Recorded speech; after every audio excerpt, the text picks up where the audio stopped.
design journey, and I'm going to show you. So this is also about a little bit of the workflow you have and the process that you have. But what we typically see in organizations that start to align around journeys is that there's a lot of different teams working on different journeys. So you want to give them the tools to actually surface these opportunities. And that is the information overload is a known, but we're going to create a new one.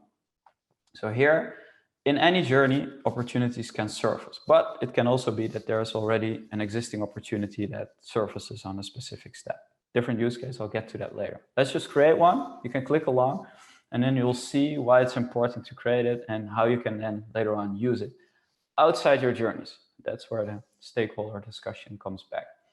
So let's say I'm going to create an opportunity on a specific step.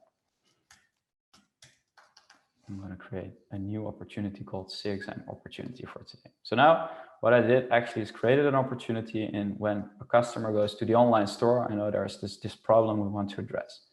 So this is the opportunity. And here you actually want to capture what actually is the reason that this is an opportunity. So why? So here you can give a short description.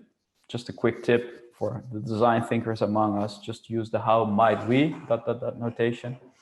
So that you're thinking problem still, not in solution. So how might we solve the CXM opportunity so that we can, make our customers happy? This is where you describe the opportunity. So you can immediately also set an owner so that someone knows, hey, Jochem is on it. If I want to know more about it, I can reach out to him so I know where to find him. But basically what we also do is we help you to address a basic value score. Now, if you have a fancy scorecard in place that already has a few drivers, you can use that. What we typically see, you have a customer value expressing like, if we address this opportunity, what does it deliver roughly for the customer? But equally, you want to give that perspective on the business. So what does it generate for the business? Maybe there's a very low priority for the business, or maybe a very high priority for the business to address this opportunity. So these are, the basic information that go into an opportunity. Now, of course, it's backed by research and the context is in the journeys. But if you start creating it like this, then you will see here, okay, so it's now linked to this specific step. Because it's documented now, you can start adding it to different steps in the experience and linking it. As we saw with the information overload, that was linked with different steps and different journeys. And that will create this knowledge of work and linked opportunity management.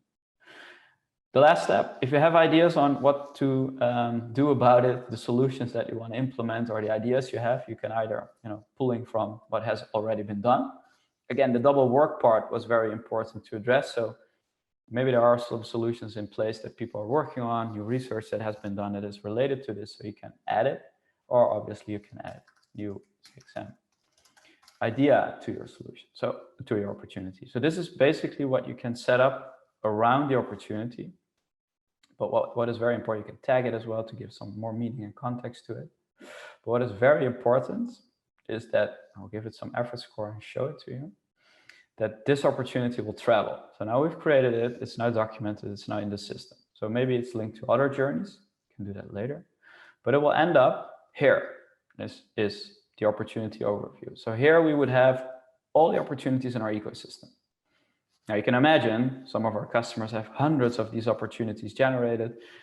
Some organizations even have 100 journeys and then even more opportunities, so you can get a big database. So then what you can do and what we see teams do is start assigning them against your business goals. So here we would have, if you work with OKRs or OGSMs or different goal setting framework for your teams, you can start listing these goals, basically creating sections. So create a new section, and then here we would have a section around the objective for this quarter around conversion. This is a very general example, but you'll get the hang of it. And then you can start assigning opportunities to the specific topic that you want to address. So here we'd see, I would go and find the CXM opportunity, assign it to my OKR conversion goal. And then now I've clustered them, so it adds up. So there's a few more here. But what it does, Manon, you will like this, is based on all the opportunities in this specific topic, we can then generate this matrix and say, okay, based on customer and business value on the axis, X and Y axis, what are the things that we should address? And the size determines how much impact it has on the specific journeys or how much research you actually have based on the steps it's related to. Here you'd see CXM up, very high customer value, business value, but not many insights connected to it yet. Or, and you saw me add the effort score here, that is based on what are all the work we need to do to put the solutions in place to address the opportunity. Pretty high effort in this case. Can also rank it based on that. So here you would have the effort on the y-axis and the combined value score on the x-axis. So that will give you some slices of information. You can really nicely screenshot and put in your PowerPoint or just share your screen. And to talk to engineering, to talk to your stakeholders, to talk to the business, to talk to data, to really get a sense of, hey, this is what we try to achieve. This is what we actually have linked to all our journey management and to our journeys. So these are the opportunities that we want to address. And then you shift the conversation from talking about solutions all the way to which problems for which customer and what business unit are we going to address. So basically outlining how actually opportunity management provides the surface layer on top of journeys. So you don't need to talk endlessly with every stakeholder about all the journeys, but you can basically filter, summarize, and really show them what actually opportunities are about. And that is what we see is the real innovation to scale this up in organizations, is to start aligning on opportunities.